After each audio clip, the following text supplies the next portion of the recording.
10 African Most Useless Megaprojects. Did you know that Nigeria wasted $10 billion on a 34-year steel project that hasn't produced steel?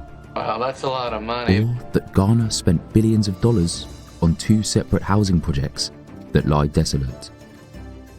Sit back as we take you on a haunting tale of Africa's top 10 most useless megaprojects.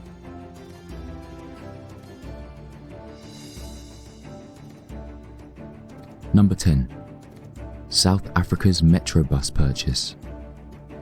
In 2009, a year before South Africa hosted her first World Cup, Nelson Mandela's Bay Metropolitan Municipality brokered a deal to provide 60 buses at a whopping cost of 100 South African rand.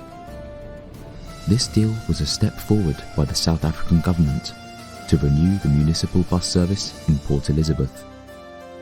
They had a 2 billion ZAR check to commence the entire project waiting round the corner. However, the Nelson Mandela Bay Metropolitan Municipality falls into public embarrassment with this project. The buses have awful design structure that inspired more controversies than the good that it was projected to do. According to the South African media, the buses were too big for lanes, and the designer's careless oversight of the possibility of passengers dropping off in central islands resulted in the doors ending up on the wrong side of the bus. The buses were used during the 2010 World Cup and were packed for 6 years straight, lying idle and gathering dust at the outskirts of the fresh produce market in Motherwell. Where? Outside Port Elizabeth. Number 9. Ghana's $200 million Sagami housing project. Ghana's Sagami housing project is renowned for being one of the country's biggest and utterly unsuccessful projects. This $200 million mega project was commissioned in 2011 during Ghanaian President John Atta Mills' regime and was contracted to Brazilian Construtora OAS Limited. The project was said to be a 5,000 residential unit facility meant to solve the country's accommodation challenges. Several years after the contract had received its green light, only 668 units of the original 5,000 had been built. What? Controversies arising from its seeming failure reported that although the contractors had been paid $179.9 million, the value of their work was at a low $64.98 million. This investigation came to light when the project had already begun to crumble. Further blames were thrown on the government's corrupt procedures and insincerity with the project. The failing megaproject was also reported to have thrown the country's National Assembly into upheaval, with one faction of the ruling insisting that the initial agreement covered 1,500 housing units completed in 2 phases, while others claimed there was no mention of phases. In the end, the former director of the ministry, the executive chairman of Construtora, and one of the project's consultants were prosecuted with 52 counts of charges, which included willfully causing financial loss to the state, intentionally misappropriating public property, and issuing false certificates. Number 8. Marleys Office du Niger. In 1938, the colonial French-controlled Malians took up an overly ambitious project to irrigate over 1 million hectares of Malian desert into a mega agricultural site. It was a project meant to be completed in 50 years. The Office du Niger was the brainchild of Émile Bellim, an enthusiastic public works employee. One of the project objectives was to grow cotton and rice and, in the process, develop hydropower by diverting water from the river Niger via a portable canal system. More than 30,000 native workers were forced to move to the desert to work on the largest aid project by the French colonialists. Unfortunately, by 1982, only 10% of the entire 1 million hectares had been developed. the whole project had gone through streaks of repeated failures, with its head lying feet below its neck.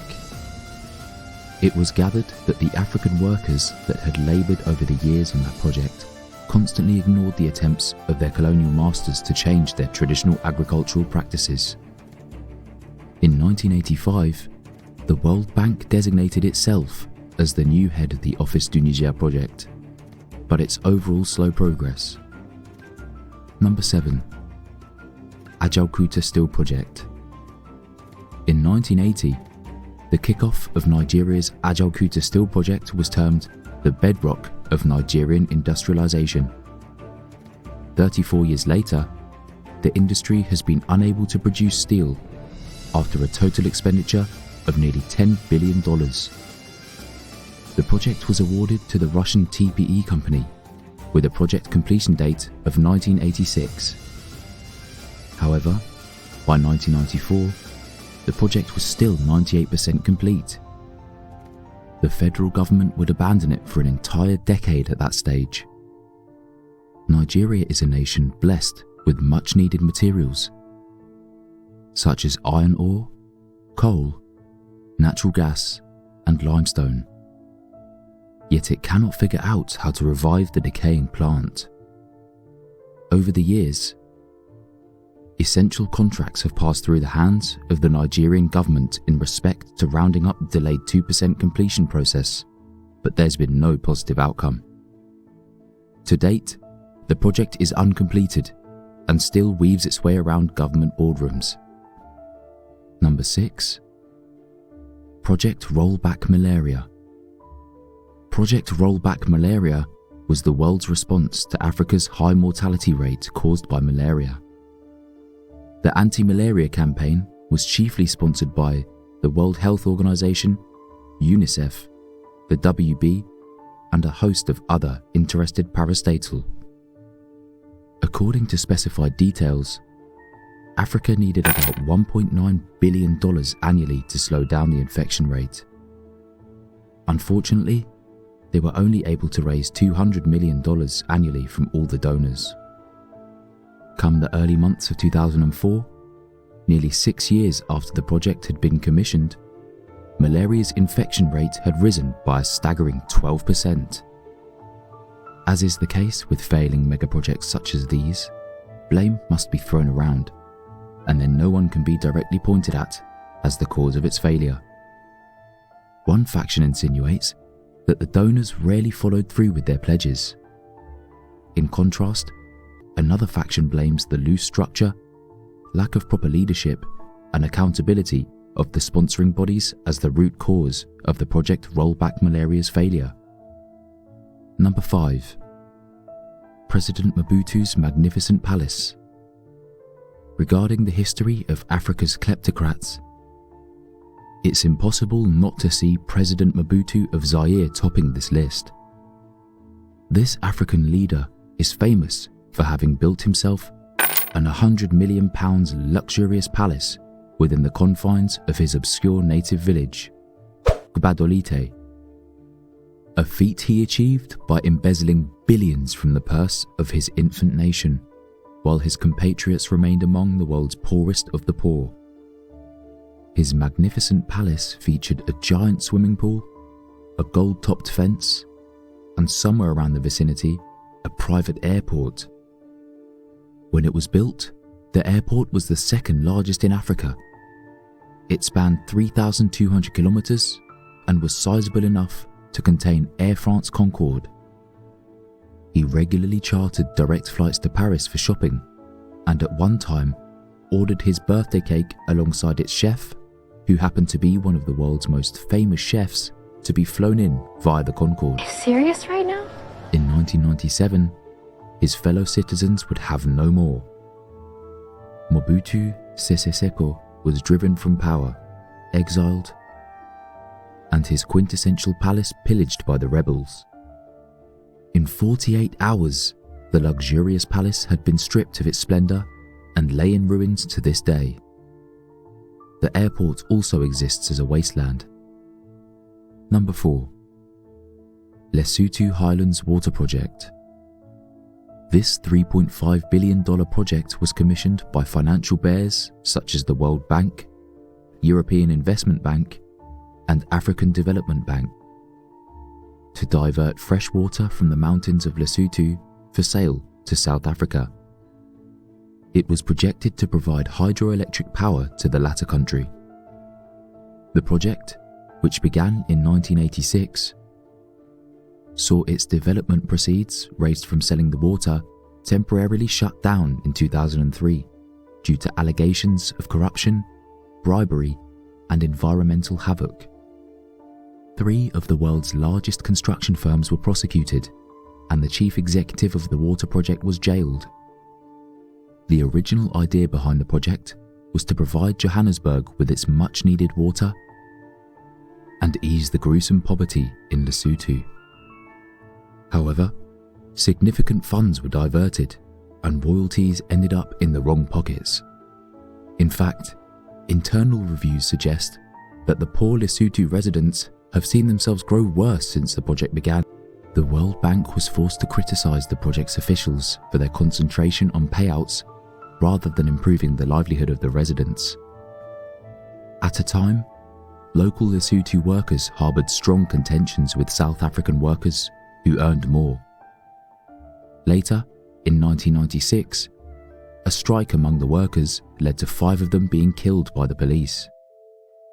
The project itself has shown progressive signs, but is feared to be at the expense of the Lesotho residents, whose minds are bleak regarding what the second phase will unfold. Number 3. Chad-Cameroon oil pipe to the Atlantic Ocean. On Wednesday the 18th of October 2000, the governments of Chad and Cameroon brokered a deal that involved constructing 300 oil wells projected to extract 1 million barrels over 25 years. By the time it was completed in 2003, the pipeline project had earned the title of the biggest development project in Africa. Of course, it should.